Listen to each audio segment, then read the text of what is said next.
नमस्कार। एक बहुत अहम खबर है उमर खालिद से जुड़ी हुई, क्योंकि देश विदेश की 200 बड़ी हस्तियों ने उमर खालिद की रिहाई की मांग कर दी है। सीएए और एनआरसी, लेकिन उमर खालिद के समर्थन में जो तमाम बड़े बड़े बुद्धिजीवी हैं, लेखक हैं, वो खड़े हो गए हैं।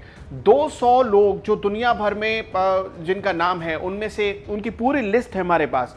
मैं आपको एक एक नाम पढ़कर बताता हूं। उनमें से कुछ बड़े नाम भी हैं जो काफ़ी मशहूर हैं, जैसे कि नोम चॉम्स्की का नाम है उसमें, सलमान रुश्दी जो कि बहुत बड़े राइटर हैं उनका नाम है, यहाँ तक कि रामचंद्र गुहा और अरुंधति रॉय का नाम भी इसमें शामिल है, अमिताभ घोष का नाम इसमें शामिल है, राजमोहन गांधी भी इसमें शामिल हैं, मीरा नायर, आनंद पटवर्धन और रोमिला थापर, इरफान हबीब जैसे इतिहासकार भी समर्थन में खत लिख रहे हैं, उमर खालिद के समर्थन में खत लिख रहे हैं कि उमर खालिद को जिन धाराओं में या जिन आरोपों के तहत फंसाया गया वो बेबुनियाद हैं। इन लोगों ने क्या लिखा है वो भी उस पर भी आपको गौर करना चाहिए। ये जो तमाम लोग हैं जो समर्थन में, उमर खालिद के समर्थन में लिख रहे हैं, इनका दावा है कि सीएए और एनआरसी के खिलाफ जो प्रोटेस्ट दिल्ली में चल रहा था वो भारत के इतिहास का सबसे शांतिपूर्ण प्रोटेस्ट था, इसलिए उमर खालिद पर कोई आरोप बनता नहीं है। यहाँ तक कि पिजड़ा तोड़ समूह के लोगों का भी इसमें जिक्र किया गया है। नताशा नरवाल और देवांगला कलिता, इन दोनों का जिक्र किया गया है और कहा यह गया है कि इन पर भी जानबूझकर झूठे आरोप लगाए गए, जबकि बीजेपी नेताओं को इस मामले में रियायत दी गई।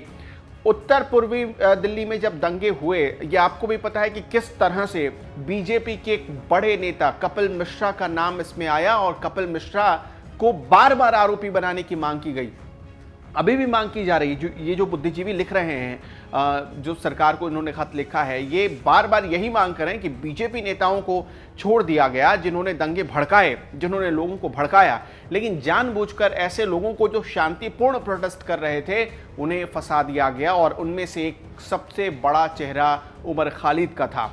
ये आपको भी पता है कि जो अभी चार्जशीट दिल्ली पुलिस ने कोर्ट में दाखिल की है, उस चार्जशीट में यह कहा गया कि उमर खालिद ने शाहीन बाग पहुंचकर लोगों को भड़काया।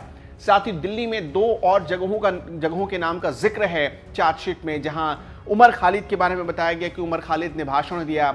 और यह भी कहा गया, यह भी दावे के साथ कहा गया है चार्जशीट में कि एक ऑर्गेनाइज तरीके से, यानी व्हाट्सएप ग्रुप और सोशल मीडिया ग्रुप बनाकर कुछ ऐसे भाषण उसमें पोस्ट किए गए जिससे माहौल खराब हो, जिससे लोगों को भड़काया जा सके, और इस तरह दिल्ली में दंगे हुए जिसमें 53 लोगों की जान चली गई।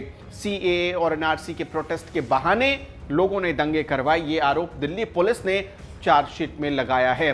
बहरहाल, क्या सरकार पर बुद्धिजीवियों के इस लेटर से कोई दबाव बनता है?